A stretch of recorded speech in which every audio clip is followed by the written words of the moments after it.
지난주부터 새로운 단원, 그러니까 마태복음의 단락이 새로 시작되면서 우리는 하나님의 일과 사람의 일 사이라고 하는 이 말씀에 대해 들었습니다. 하나님의 일, 사람의 일 사이에서 우리는 갈등하고 선택을 반복하는 과정 속에 있습니다. 이것이 가이사랴 빌립보에서 제자들에게 말씀하신 내용이었고 지난주 설교 본문이었습니다. 그리고 오늘 우리는 변화산 말씀을 함께 나누게 되는 것이지요. 변화산 말씀이라고 할 때 이 말에 대한 오해가 없기를 원합니다. 어떤 산이 대단한 능력이 있어서 변화시킨다 하는 의미가 아닙니다. 주님께서 산에 올라가셨고 거기에서 변화되셨는데 그 변화된 모습이 있는 말씀 본문을 줄여서 변화산 말씀이라고 이야기하는 것이지요. 그러니까 산에 방점이 있는 것이 아니고 변화의 방점이 있는 것입니다. 그리고 그것이 높은 산에서 이루어졌음을 우리는 본문을 통해 읽고 확인하는 것이지요. 우리 오늘 본문은 잘 아는 본문입니다만 죄송스럽게도 잘 알기 때문에 많은 부분들을 놓치는 본문이기도 합니다.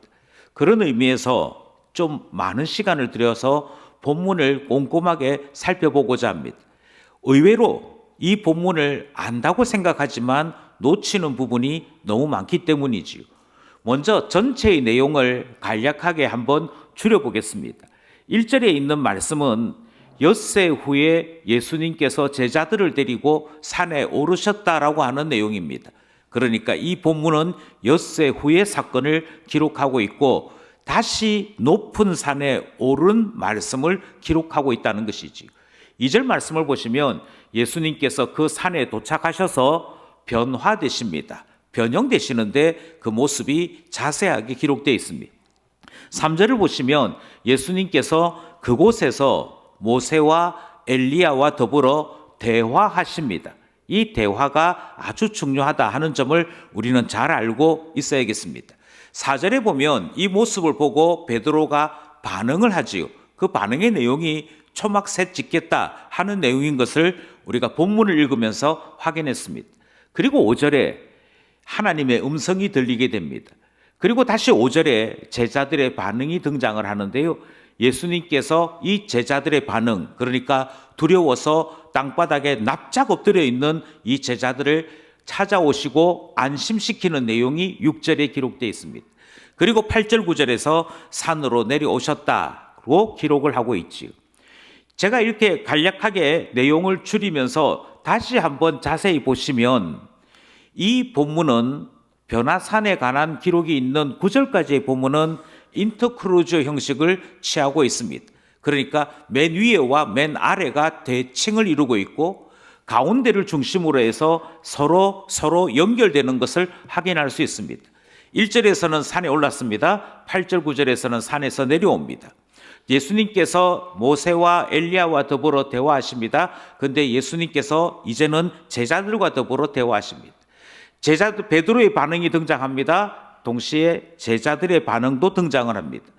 이렇게 대칭을 이루게 되는 문장 형식에서 강조점은 어디에 있느냐? 그것은 가운데 있습니다. 그러니까 5절 말씀, 하나님의 음성이 이 사건에서는 가장 중요한 핵심 내용이다 하는 점을 알 수 있다는 것입니다. 이렇게 구조로 보면 분명하게 5절이 핵심입니다. 그런데 우리는 이 본문을 대하면서 5절에 집중하지 않습니다. 다르게 말씀드리면 하나님께서 제자들에게 전하여 주신 말씀에 집중하는 것이 아니라 이 말씀이 가운데 있는 이 5절 말씀이 핵심인 것을 설명하는 다른 이야기들에 그만 우리의 마음과 눈길을 빼앗기는 것이지요. 이것을 다시 한 번 더 본문을 관찰하면서 살펴보려고 합니다. 먼저 주목할 것은 엿새 후에 이 본문이 기록되고 있다는 것이지요. 이 본문의 사건이 엿새 후라는 말은 앞에 있었던 6일 전의 사건과 무관하지 않다 하는 점을 설명하는 것입니다. 그러면 앞에 6일 전에 무슨 일이 있었느냐? 그것은 제자들이, 특별히 베드로가 예수님께서 죽으러 예루살렘으로 가시겠다 했더니 그것을 말렸던 사건입니다.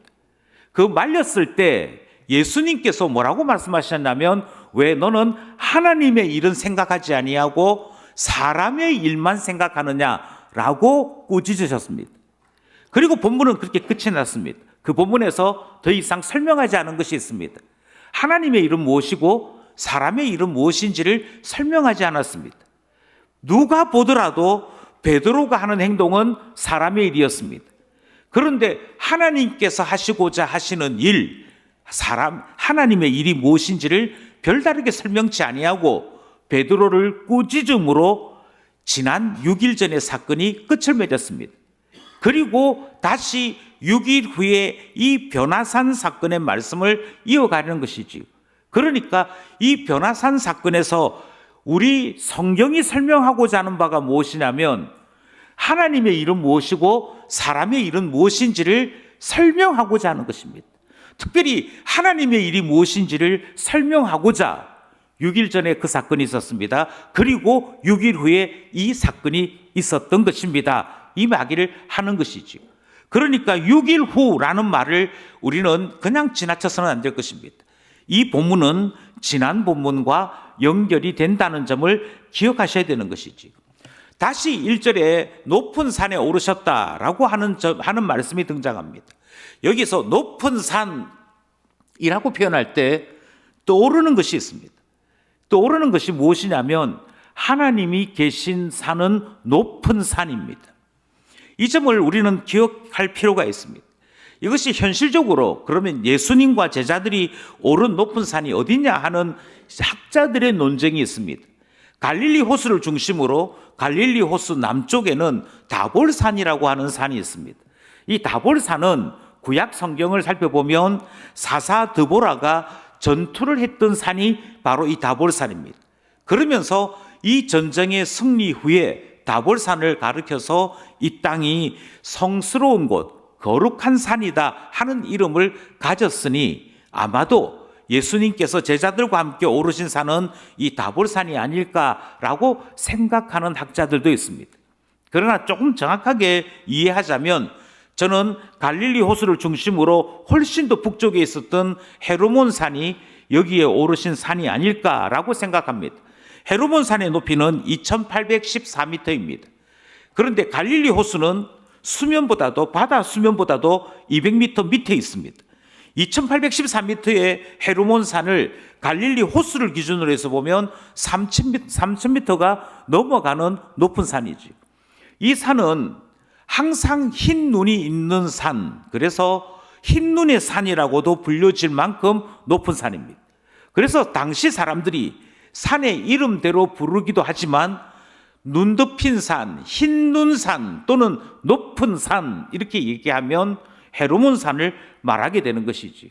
그러니까 적어도 이스라엘 지경 내에서 또는 그 주변에서 가장 높은 산은 헤르몬 산이 되는데 굳이 산 이름을 밝히지 아니하고 높은 산이라고 기록하므로 하나님이 계신 거룩한 산을 생각하도록 본문은 이끌고 있는 것을 확인할 수 있습니다. 이뿐 아니라 2절 말씀을 보면 변형이 되시고 그 얼굴이 해와 같이 빛나고 옷이 빛이 났다라고 하는 말씀이 기록되어져 있습니다. 이것은 예수님께서 그 산에 가셔서 그 산에 전기가 좋아가지고 또는 그 산에 특별한 효험이 있어서 예수님께서 이런 영향을 받으셨다 하는 말뜻이 아닙니다. 이 본문에서 이야기하고자 하는 바는 주님이 원래 영광의 주였음을 드러내는 것입니다.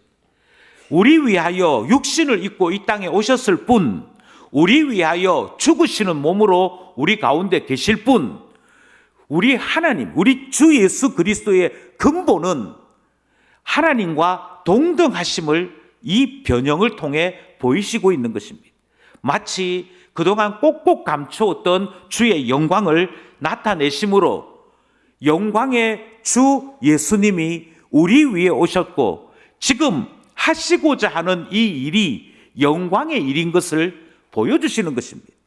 따라서 우리는 예수님께서 그 가지신 영광뿐 아니라 장차 취하실 영광이 무엇인지를 보여주시는 것으로서 이 변화산 사건이 일어났음을 확인하게 되는 것이지.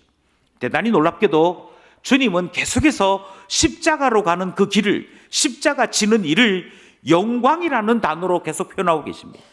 변화산에서 영광을 보여주시면서 이 일이 얼마나 영광된지를 알려주시고 보여주시는 것이지요. 문제는 우리가 믿지 않는다는 것입니다. 영광이란 아주 많은 연봉을 취하는 한 자리를 차지하는 것입니다. 우리가 아는 영광이란 그 나라의 높은 직위를 가지고 있는 것을 영광이라고 생각합니다. 영광이란 권위 있는 자로부터 인정받는 것을 영광이라고 생각합니다. 십자가를 영광이라고 생각하지 않습니다. 예수 그리스도께서 죽으시는 것을 영광이라고 생각하지 않습니다. 그래서 주님은 지난 본문에서 이제 내가 사람들에게서 고난을 받을 것이고 죽을 것이고 부활하게 될 것이라는 말씀을 하셨다면 오늘 본문에서 그 영광된 몸을 보이시면서 이것이 얼마나 영광된 것인지를 친히 나타내 보이시는 것입니다. 그러므로 그 산에 오르셔서 영광의 몸을 보이신 주님의 뜻을 이해해야 할 것입니다. 그리고 왜 하필이면 그 자리에 베드로를 데리고 가셨는지도 이해할 수 있게 되는 것이죠. 우리는 본문을 자세히 살펴보면 모세와 엘리야와 더불어 대화하시는 모습을 보게 됩니다. 우리 성경에서 특별히 마태복음에서는 대화하셨다라고 하는 내용만 등장합니다. 그리고 마태복음에서는 하나님의 음성이 훨씬 더 강조되어 설명됩니다. 그런데 같은 사건을 기록하고 있는 누가복음에서는 거기에 나타난 모세와 엘리야가 예수님과 더불어 어떤 대화를 했는지에 대한 소개를 하고 있습니다. 그 소개가 누가복음 9장 31절이지요. 스크린을 보시고 함께 합독하기 원합니다. 시작. 영광 중에 나타나서 장차 예수께서 예루살렘에서 별세하실 것을 말할세. 참 놀랍게도 모세가 등장합니다. 구약 선지자인 엘리야가 등장을 합니다. 그리고는 예수님과 더불어 이야기하는데 예수님 지금 예루살렘으로 가시려고 하시지요. 예수님 예루살렘 가시게 되면 예수님 알고 계시겠지만 예수님은 죽게 되실 것입니다. 그 이야기를 했다는 것입니다. 그 이야기를 모세가 하고 그 이야기를 엘리야가 함으로 그 자리에 있었던 베드로, 그 자리에 있었던 요한, 야고보가 분명하게 알 수 있었습니다. 무엇을 알 수 있었냐면 주님이 지금 예루살렘으로 가시려고 하는 것이 하늘에 있는 거룩한 존재들도 알고 있는 내용이구나. 그리고 그곳에서 하시려고 하는 일이 죽으시려고 하시는 일이구나. 이 사실을 확인할 수 있었습니다. 그런데 참 신기하지요. 이 대화가 귀에 들렸습니다. 이 대화가 그들의 마음에 분명히 울렸을 것입니다. 그런데 그 자리에 있었던 베드로는, 그 자리에 있었던 제자들은 이 대화의 내용이 가슴에 있지 않습니다. 이 대화의 내용이 가슴에 있지 않고 놀랍게 예수님이 변화되신 것, 거기에 귀로만 들었고 사람들의 이야기로만 들었던 모세를 보게 되고 엘리야를 보게 되는 그것만이 눈에 보였습니다. 이것이 중요하지요. 그래서 어찌 됐다고요? 그래서 베드로가 하는 얘기가 우리가 여기에 초막셋을 짓겠습니다. 초막셋을 짓는다는 이 표현 속에는 이곳의 날씨가, 기온이 상당히 낮다라고 하는 것을 확인할 수 있습니다. 왜냐하면 유대인들의 집은 초막이 아니고 장막인데 초막으로 집을 짓겠다라고 하는 것은 이곳의 온도가 낮다라고 하는 것을 의미하는 것이고, 이곳에 초막셋을 짓겠다고 말하는 또 다른 의미는 이 영광스러운 장소에서 우리가 계속 거주하기 원합니다 라는 이야기를 했다는 것입니다. 지금 예수님도 모세도 엘리야도 예루살렘으로 가시게 되면 죽으시게 될 겁니다. 예루살렘으로 가시게 되면 주님이 죽으시겠으나 그것이 영광입니다. 그것이 참된 하나님의 기쁨입니다. 그 이야기를 하고 있는데 정작 제자들은 우리 여기 살았으면 좋겠습니다 하는 내용이 여기에 등장하는 아이러니에 해당되는 본문인 것이죠. 그러니 본문은 계속해서 제자들이 어긋난 행동과 어긋난 말을 하고 있는 것을 보여주고 있는 것입니다. 그뿐 아니죠. 이렇게 초막셋을 짓겠다고 하니까 하나님께서 개입하십니다. 성부 하나님께서 개입하셔서 5절에 뭐라고 말씀하시냐면 예수님을 가르쳐 주님이 하시는 말씀이 내 사랑하는 아들이다, 내 기뻐하는 자다, 그러니 너희는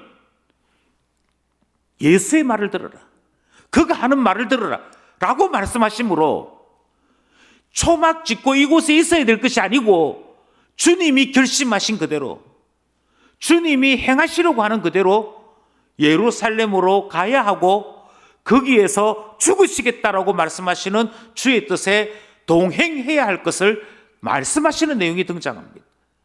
그것이 줄이고 줄여져서 우리 성부 하나님이 말씀하시기를 그의 말을 들으라고 말씀하시는 것이지. 그러니 그의 말을 들으라는 내용의 실제적인 의미는 십자가 지는 일이 영광스러움이야, 십자가 지는 일에 너희도 따라가야 해, 그 말씀이 여기에 해당되는 말씀 내용인 것이지. 우리는 여기에 등장하는 표현을 유심히 살펴봐야 됩니다. 우리 하나님께서 빛난 구름 가운데 나타나셨다라고 얘기합니다. 여기에 빛난 구름을 구약의 표현으로 바꾸면 불기둥입니다. 주님의 그 영광스러움을 그대로 비춰서는 사람들이 감당할 수 없기에 주님의 그 영광스러움을 구름으로 가리시는 것이지. 구름으로 가리셨음에도 불구하고 주의 영광이 구름 사이에 비쳐 나오는 그것을 구약시대 사람들은 마치 불기둥이 타는 것 같이 보여서 불기둥이라고 불렀습니다. 그러나 마태복음에서는 그것을 빛난 구름이라고 표현하고 있는 것이지. 구름인데 빛이 막 새어나오는 것, 그렇게 말하면서 지금 이 사건이 마치 구약시대 모세가 주의 율법을 들고 주의 말씀을 따라 하나님의 살아계심을 임재 가운데 만났던 그 순간과 같이 표현하고 있는 것을 보게 됩니다. 그리고 주님이 하시는 말씀이 내 사랑하는 아들이다, 내 기뻐하는 자다라고 말씀하시는 것이 사람들의 귀에 들릴 분명한 음성으로 소개되었다는 것입니다. 이 표현이 혹시 익숙하지 않습니까? 이 표현 어디선가 들어본 것 같지 않으십니까? 예수님을 향하여 하나님께서 이는 내 사랑하는 아들이다, 내 기뻐하는 자다, 이 표현은 예수님께서 공생애를 시작하실 때 세례 받으시는 그 순간에 주님이 하신 말씀이었습니다. 마태복음 3장 17절입니다. 함께 합독합시다. 시작. 하늘로부터 소리가 있어 말씀하시되 이는 내 사랑하는 아들이요 내 기뻐하는 자라 하시니라. 주님이 공생애를 시작하실 때, 이제 예수께서 그리스도로서의 삶을 시작하실 때 위에 계신 성부 하나님께서 밝혀주시기를 이 예수는 내 아들이야, 내 아들이 내가 원하는 일을 시작하는 거야, 내가 기뻐하는 일을 이제 시작하는 거야 라고 말씀하심으로 예수가 하나님의 아들 되심을 밝히셨습니다. 그리고 오늘 본문에서 예수께서 예루살렘으로 이제 내려가셔서 십자가 지실 것을 결심하셨을 때, 그것을 모세와 엘리야와 더불어 그것에 대한 의논과 학증을 하셨을 때 하나님께서 다시 나타나셔서 예수가 하나님의 아들 되심을 다시 밝히시는 것입니다. 이 말이 무엇입니까? 하나님이 원하시는 일이 이 일이라고 말씀하시는 것이지. 하나님의 일이 무엇인지를 밝혀주시는 것이지. 그래서 5절은 가장 중요한 말씀이 되는 것입니다. 왜 하나님의 이 말씀이 중요한 이야기냐면, 하나님의 일이 무엇이냐 그렇게 얘기할 때 하나님이 기뻐하시는 일이 하나님의 일이고 하나님이 원하시는 일이 하나님의 일인데, 예수 그리스도를 통하여 이루시고자 했던 하나님의 일은 십자가 지는 일인 것을 성부 하나님께서 친히 말씀하심으로 드러내시는 것이지. 이 일이 왜 중요하냐? 이 일은 두 가지 의미를 가지고 있기 때문에 중요합니다. 하나는 십자가를 지심으로 구원하시는 일을 행하십니다. 그러나 동시에 십자가를 지신 바로 그 순간에 십자가 은혜 바깥에 있는 사람들에게는 심판이 선포되는 심판의 날이 되기도 합니다. 그래서 이 표현이 등장할 때마다 반드시 나타났던 말씀이 무엇이냐면, 한편으로는 구원을, 한편으로는 하나님이 심판하신다는 말씀이 등장하는 것이지. 이 표현이 구약에도 있습니다. 시편 2편 7절이지요. 시편 2편 7절 함께 고백하십시다. 시작. 내가 여호와의 명령을 전하노라. 여호와께서 내게 이르시되 너는 내 아들이라. 오늘 내가 너를 낳았도다. 하나님께서 다윗을 통하여 구원과 심판을 행하실 때 하나님은 다윗을 내 아들이라고 표현하셨습니다. 그리고 하나님의 아들 되시는 본체이신 예수 그리스도께서 십자가를 향해 가실 때 이 표현이 다시 등장합니다. 이 말은 주님의 십자가가 영광이 됩니다. 예수 그리스도의 십자가는 구원이 됩니다. 동시에 예수 그리스도를 받아들이지 아니하고 예수 그리스도의 복음 안에 있지 아니하는 사람들에게 영원한 저주요 심판이 일어나는 것이지. 그래서 성부 하나님은 예수님을 향해 이 표현을 반복하고 계시는 것입니다. 예수가 누구냐? 예수가 어떤 존재냐? 그것은 하나님의 아들이십니다. 하나님의 기뻐하시는 일을 행하시는 분입니다. 그리고 그 기뻐하시는 일은 누군가에게는 복음이요, 누군가에게는 심판의 말이 되는 것을 우리 하나님이 말씀하시더라는 것이지요. 이것이 본문이 우리에게 전하는 바입니다. 이것이 본문이 우리에게 전하는 바라고 한다면 우리는 이 본문을 통해서 본문이 가르쳐주는 말씀에 따른 교훈을 받아야 할 것입니다. 계속해서 말씀드립니다만 오늘 본문은 하나님의 일이 무엇이고 사람의 일이 무엇인지를 보다 명확하게 알 수 있도록 주님이 변화산에서 친히 보여주신 말씀입니다. 그러니 이 말씀을 제대로 받았다면, 제대로 이해했다면 이게 하나님의 일이구나, 이게 사람의 일이구나를 구분할 수 있어야 합니다. 다르게 말씀드려서 제가 오늘 이 본문을 읽고 난 다음에 하나님의 일이 뭐든가요? 물으면 하나님의 일은 하나님이 기뻐하시는 일이 하나님의 일입니다. 하나님이 영광을 받으시는 일이 하나님의 일입니다 라고 말해야 하는 것이고요. 예수 그리스도를 통하여 하나님이 하시고자 하는 일이 무엇이었습니까? 이렇게 물을 때 십자가 지는 일이었습니다. 그렇게 말할 수 있어야 하는 것입니다. 사람의 일이 무엇이든가요? 이렇게 물으면 베드로가 초막새 짓고 여기 이 좋은 곳에 우리 그냥 머물러 삽시다, 그게 사람의 일이라고 말할 수 있어야 합니다. 무엇이 사람의 일이든가요? 물으면 고난당하는 일, 죽는 일 하기 싫어서 가지 맙시다, 하지 맙시다 하는 것이 사람의 일이다 하는 것을 말할 수 있어야 한다는 것이지. 이 본문이 우리에게 가지고 있는 가치는 이것입니다. 하나님의 일이 무엇인가? 하나님께서 주체가 되셔서 하나님께서 하시는 일이 무엇인가를 우리에게 가르쳐주고 있는 것입니다. 문법을 싫어하기 때문에 문법에 대한 설명을 빠뜨렸습니다만 모세와 엘리야가 거기에 있었다는 것이 전부 수동태용으로 표현되어 있습니다.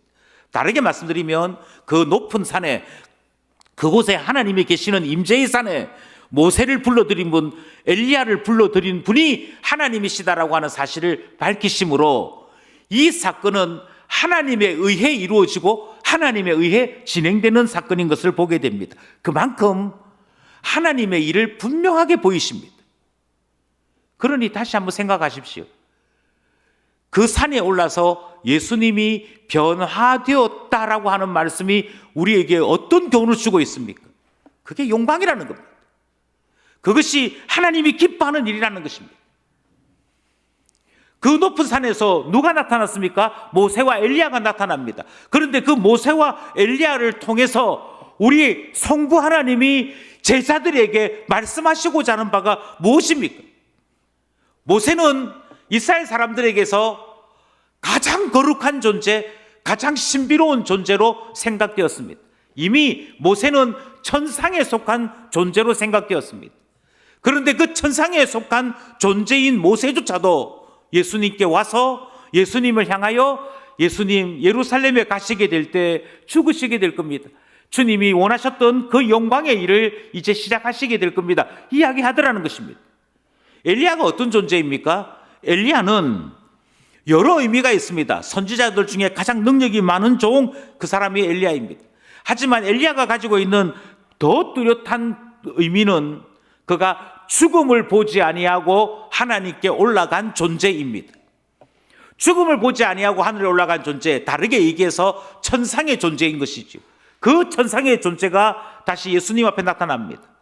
그리고 엘리야에 대하여 예언된 말씀이 있습니다. 말라기 4장 4절 5절 말씀이지요. 말라기 4장 4절 5절 말씀을 우리 함께 합독하기 원합니다. 시작. 너희는 내가 호렙에서 온 이스라엘을 위하여 내 종 모세에게 명령한 법 곧 율례와 법도를 기억하라. 보라, 여호와의 크고 두려운 날이 이르기 전에 내가 선지자 엘리야를 너희에게 보내리니. 여기 뭐라고 되어 있냐면 엘리야와 연결된 것이 크고 두려운 날이 다가오는 것에 대한 준비, 다르게 얘기해서 심판하시는 그리스도, 세상을 호령하시는 그리스도를 만나기 전에 엘리야가 오는 것을 소개하고 있는 거 보게 됩니다. 그만큼 엘리야는 심판과 연결되어 있습니다. 메시아와 연결된 존재입니다. 그런데 그 심판을 말하는 엘리야가 예수님 앞에 나타나서는 예수님 드디어 심판할 때가 되었습니다. 예루살렘 가셔야지요 했다는 것입니다.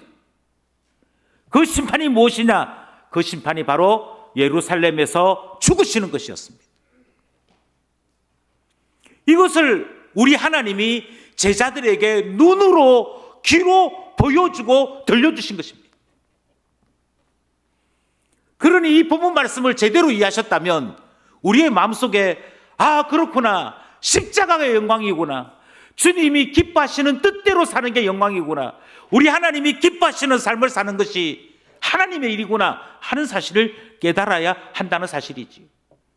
모세와 엘리야의 또 다른 공통점이 하나 있습니다. 그것은 이 두 존재가 다 호렙산에서 하나님을 만난 사람들이었습니다. 그리고 이제 다시 높은 산에서, 마치 호렙산을 일컫는 것 같은 높은 산에서 예수님을 만남으로 지금 눈앞에 보이는 분이 영광의 주 되시는 것을 보여주고 있는 것이지. 우리는 다시 한 번 더 하나님의 음성에 귀를 기울이려고 합니다. 예수님을 향하여 성부 하나님이 내 사랑하는, 내 기뻐하는, 그리고 덧붙이시기를 너희는 그의 말을 들으라 하십니다.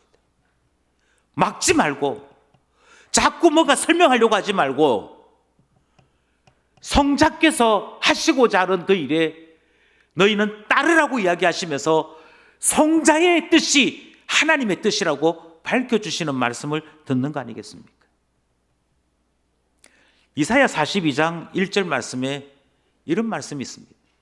함께 합독할까요? 시작. 내가 붙드는 나의 종, 내 마음에 기뻐하는 자, 곧 내가 택한 사람을 보라.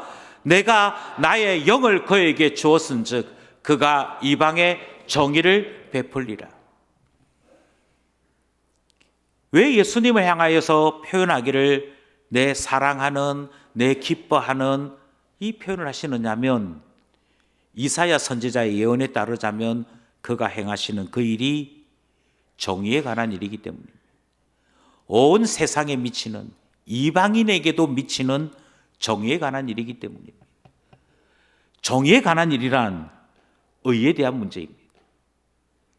그러므로 우리가 예수 그리스도의 십자가로 말미암아 의롭다 하는 놀라운 은혜를 잊게 되는 것이고, 십자가 아래 있지 아니하는 사람들에게는 의가 없으므로 공의를 따라 심판을 받는 일이 일어나게 되더라는 것입니다. 바로 그 일을 하시는 분, 하나님의 뜻을 알고 가장 충성스럽게 순종하심으로 하나님의 기쁨이 되시는 분, 하나님이 원하시고 원하시는 그 일을 알아서 십자가를 향해 걸어가신 분, 그분이 예수이신 것을 본문이 소개하고 있는 것이죠. 오늘 우리 본문을 통해서 이 일이 왜 영광인지를 예수님의 표현 속에서 다시 한번 확인할 수 있습니다. 예수님은 인자가 죽은 자 가운데서 다시 살아난다는 것을 제자들에게 다시 설명합니다. 두려워 떨고 있는 그들에게 세례 요한이 이미 왔구나 하는 사실을 가르쳐 주고 난 다음에 그러면 이제 곧 심판이 시작되겠네, 이 사실로 인해 무서워하고 있는 그들에게 다시 한번 말씀하십니다. 왜 십자가의 길이 영광이냐면 죽는 것으로 끝나는 것이 아니고 인자가 죽은 자 가운데서 다시 살아나는 것, 심지어 다시 오시는 것까지 다 포함되어 있기 때문에 이것이 영광이요, 이것이 우리의 자랑이 되는 것을 말씀하고 있는 것이지요. 그러니 변화산 사건을 제대로 보았다면, 제대로 살폈다면 우리는 하나님이 무엇을 원하시는지를 알게 됩니다. 하나님이 이 일을 왜 영광이라고 말씀하시는지도 깨달아야 한다는 것입니다. 여기에서 다시금 우리 각자에 대한 선택이 남겨져 있습니다. 십자가를 집니다. 고난당하게 될 것이고 죽게 될 것입니다. 하지만 다시 살아남이 있습니다. 하나님께서 영광으로 우리를 변화시키는 약속이 남겨져 있습니다. 이 길을 갈 것인가? 고통받는 것이 싫어서, 힘든 일이 싫어서 베드로처럼 주님, 그 일이 결코 주님께 미치지 아니할 것입니다를 이야기하고, 내 마음에 드는 곳이 있으면 이곳에서 초막새 짓고 눌러앉아 살고 싶습니다를 말하는 사람의 길이 있습니다. 어느 길을 가야겠습니까?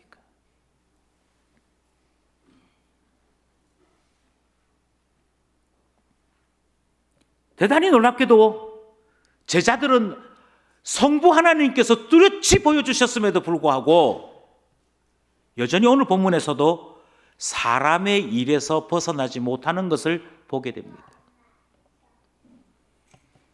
이걸 보고 난 다음에 주님, 그렇군요. 그럼 저희도 예수님 따라 가야겠군요. 혹시 저희도 예수님 따라 죽어야 되는 겁니까? 이렇게 질문해야 정상 아니겠습니까? 주님이 십자가 지고 죽으시는 그때 자기 십자가 지고 나를 따라오라 하셨는데, 주님, 그러면 우리가 주님과 함께 예루살렘으로 가게 되면 주님도 죽으시고 우리도 죽어야 하는 것이지요. 우리도 죽게 되면 주님이 말씀하신 대로 성부 하나님께서 예수 그리스도를 다시 살리실 때 우리도 살아나는 것이지요. 이걸 질문해야 주님의 이야기를 제대로 들은 사람 되는 것입니다. 그런데 이 놀라운 현장에서 보고 들었음에도 불구하고 제자들의 질문이 무엇이었는지 기억하시겠습니까? 제자들의 질문이, 서기관들은 다르게 이야기하던데요. 서기관들은 엘리야가 먼저 와야 된다 이렇게 얘기하던데, 그럼 서기관의 말이 맞는 겁니까? 조금 전에 들었던 하나님의 음성이나 예수님의 말이 맞는 겁니까? 이야기하고 앉아있는 겁니다.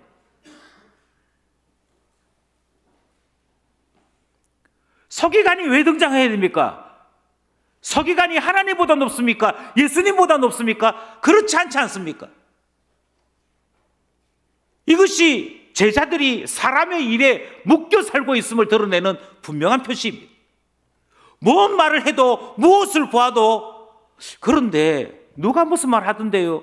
누구는 이렇게 얘기하던데요? 거기에서 헤어나오지 못하는 모습이 보이는 것이죠. 그러면 하나님의 일을 귀로만 들었습니다. 하나님의 일을 머리로 만들었습니다. 가슴으로 받아들이지 않은 것입니다. 그렇게 될 때 사람의 일에 빠지는 것이지.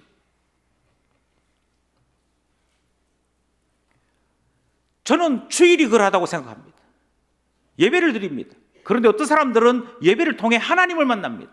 하나님을 만났다는 말은 하나님을 만났다는 기쁨이 나의 온 삶의 힘이 되고 위로가 되는 것이 하나님을 만난 기쁨입니다. 하나님의 음성을 들었다는 것이 위로가 되고 기쁨이 되는 것이 하나님을 만나고 하나님의 일을 책임진 사람들의 모습입니다.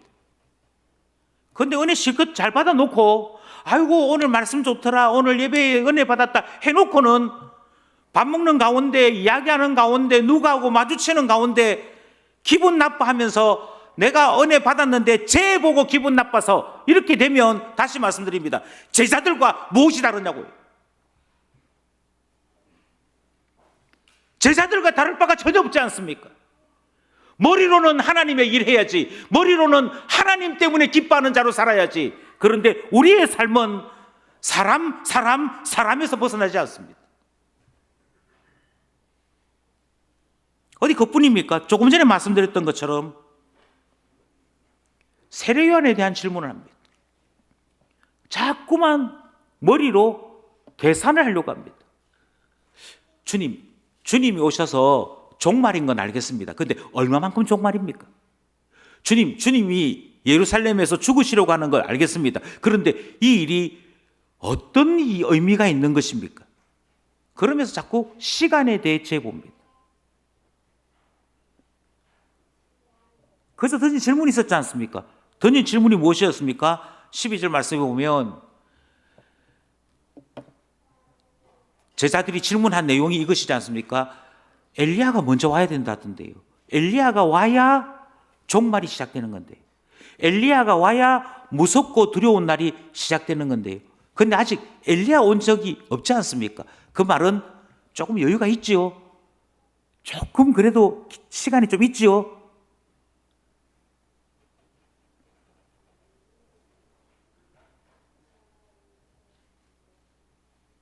예수님께서 이렇게 말씀하십니다. 엘리야 왔어. 아, 세례 요한이 엘리야구나 깨달았대요. 그런데 예수님께서 엘리야 왔어 라고 하는 이야기만 하신 것이 아니고, 예수님께서 정작 하신 말씀은 그 세례 요한이 왔잖아. 세례 요한 온 것이 엘리야 온 거야. 그런데 세례 요한이 어떻게 살고 어떻게 죽었는지 기억하지? 그가 고난을 받고 죽었잖아. 메시아의 길을 예배하러 왔던 세례 요한이 고난을 받고 죽었잖아. 그리고 이제는 때가 되어서 인자가 그와 같이 고난을 받고 죽으려고 해. 이게 예수님이 제자들의 질문에 답한 내용입니다.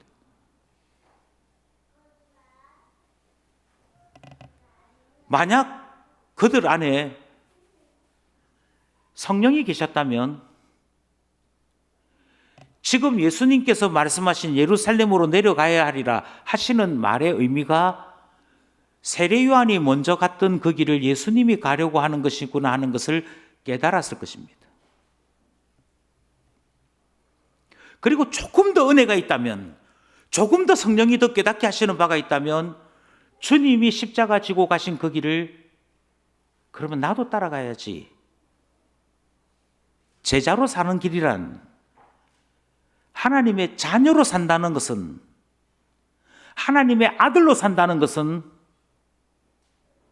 고난받고 죽을지라도 다시 살아남을 경험하는 것, 그것이 제자의 길이구나 하는 것을 아는 데 이르렀을 것입니다. 그런데 제자들의 반응이 참 놀랍습니다. 분명히 주님은 세례 요한 이야기를 하면서, 엘리야 이야기를 하면서 고난, 죽음, 십자가를 말씀하고 있습니다.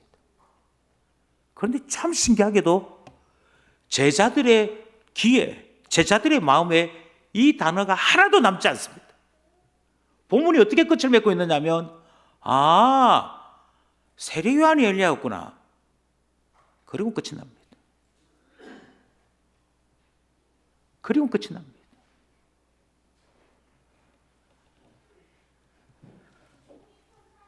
저는 이제 이 본문을 마감하려고 합니다.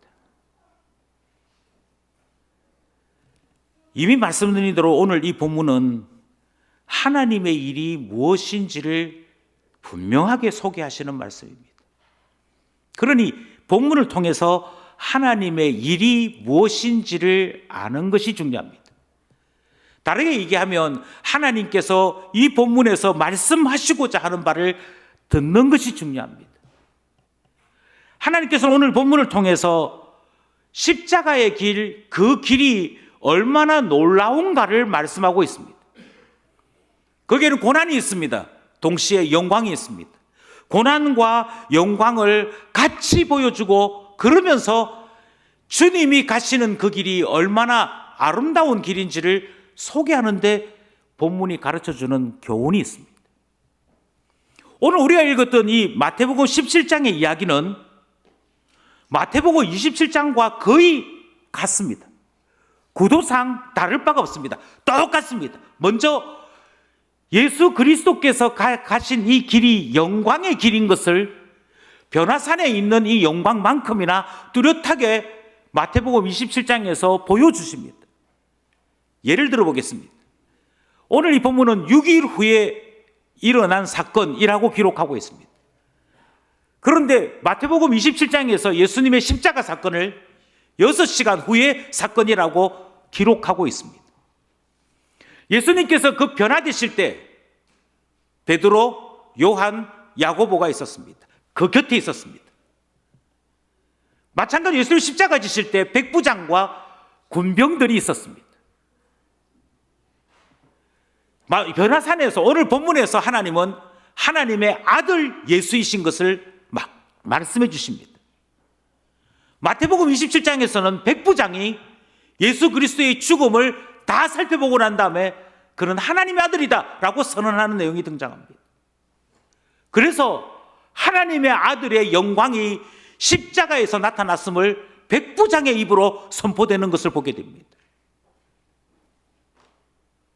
오늘 본문에서 제자들은 심히 두려워하여 엎드리는 모습이 등장합니다. 그런데 마태복음 27장에서도 주님이 죽으실 때 그때 일어난 그 사건들로 말미암아 사람들이 심히 두려워했다는 동일한 표현이 등장합니다. 오늘 본문은 산의 오르심으로 시작된 본문이었습니다. 마태복음 27장은 예수 그리스도께서 십자가에 오르심으로 그 놀라운 영광을 드러내시는 말씀이 됩니다. 그래서 변화산 사건이 우리에게 가르치는 바가 있습니다. 십자가가 영광이야. 십자가야말로 하나님의 기뻐하시는 일이었고 우리 주 예수 그리스도께서 하나님 되심을 보여주시는 사건이었어. 이것을 마태복음은 일관되게 소개하고 있는 것입니다. 영광이 있는가 하면 고난도 있습니다. 똑같은 17장과 27장을 비교하면 이렇습니다. 오늘 본문에서 예수님은 얼굴도 옷도 빛나는 모습으로 바뀌는 것을 보게 됩니다. 근데 예수님 십자가 지실 때 어둠이 덮입니다. 거기엔 더 이상 빛이 없었습니다. 오늘 본문에서 주님의 옷은 빛이 났습니다. 그러나 십자가 지실 때 예수님은 실오라기 하나 없이 발가벗겨지십니다. 옷 없으신 분 되셨습니다. 오늘 본문에서는 엘리야가 나타납니다. 그래서 제자들이 엘리야의 모습을 보고 두려워하는 일까지 있습니다. 경탄하는 일까지 있습니다. 그러나 십자가 지실 때 사람들은 엘리야를 부르라고 조롱하는 일이 있었습니다. 오늘 변화산 사건에서는 모세와 엘리야가 예수님 곁에 양편에 함께 했던 것을 보게 됩니다. 그러나 십자가 지실 때 주님의 양편에는 강도들만이 있었습니다. 오늘 본문에서 성부 하나님은 성자 예수님을 향하여 사랑한다라고 말씀하십니다. 내 사랑하는, 내 기뻐하는. 그러나 십자가는 철저하게 버림받는 시간이었습니다. 예수 그리스도는 그곳에서 엘리 엘리 라마 사박단이라고 외치셨습니다. 나의 하나님 어찌하여 나를 버리십니까를 부르짖는 자리가 십자가의 자리였습니다. 변화되어지는 그 이 오늘 본문에서 제자들은 엎드려 경배함으로 예수 그리스도의 영광을 칭송하게 됩니다. 그러나 주님이 십자가에 못 박히시던 그 자리에서는 제자들은 이미 도망갔고 로마 군인들만이 유대인의 왕이여 조롱하며 무릎 꿇는 일이 있었습니다. 경외가 아니라 조롱이었습니다. 그러니 십자가의 길은 고난이고 영광입니다. 그 고난과 영광의 길을 보여주십니다. 이것이 하나님이 원하시는 일이라고 하는 것을 보여주십니다. 고난이 있어, 그러나 영광도 있어. 죽음이 있어, 그러나 다시 살아남이 있어. 이것이 하나님이 기뻐하시는 일이야, 하나님의 일이야, 그것을 말씀하시는 내용이 있더라는 것입니다. 우리는 오늘 본문을 통해서 그래서 예수님이 지금 예루살렘으로 가시려고 하는구나 하는 것을 이해하게 됩니다. 하나님의 일이구나. 이게 하나님의 뜻이구나. 그러니 하나님의 뜻에, 하나님의 일에 우리가 막으려고 한다면 우리가 잘못된 선택을 한 것이구나 깨닫도록 하는 것이 오늘 본문이 우리에게 전하는 메시지입니다.